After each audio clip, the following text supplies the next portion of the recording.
সামনে জামাই ষষ্ঠী আসছে, জামাই লাগলে বলবেন, আমি ফাঁকা আছি। জামাই সেজে আমি হাজির হয়েছি।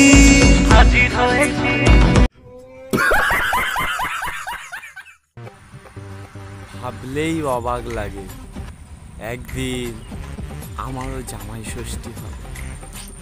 শুনেছি পাড়ায় নাকি জামাই এলে সবাই তারে দেখতে যায়। শাশুড়ি মা, শুনেছি বউয়ের নাকি যত সখী সবাই তারই শালি হয়।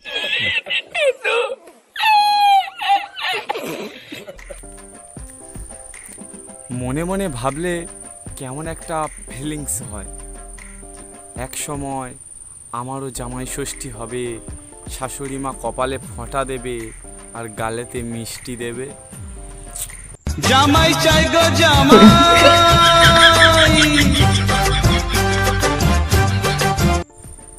বলছি, জামাই ষষ্ঠীতে বর ভাড়ায় লাগলে বলবেন, আমি আছি, ফ্রিতে যাব, শুধু আপনার বউটা দিলে হবে।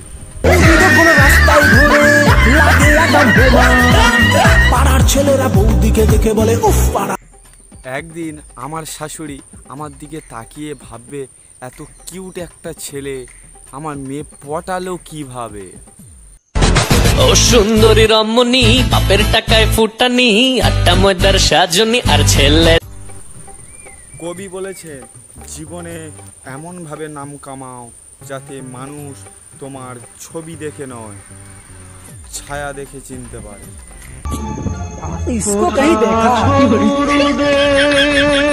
चेहरा जाना पहचाना लग रहा है। আমি জানি না।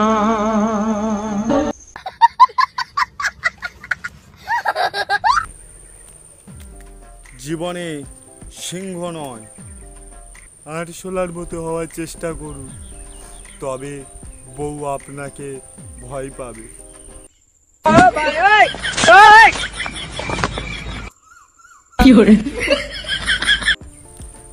জীবনে দুটি জিনিস কাউকে বলতে নেই, যেহেতু বলতে নেই তাই বললাম না। खत्म। Bye bye tata goodbye गया।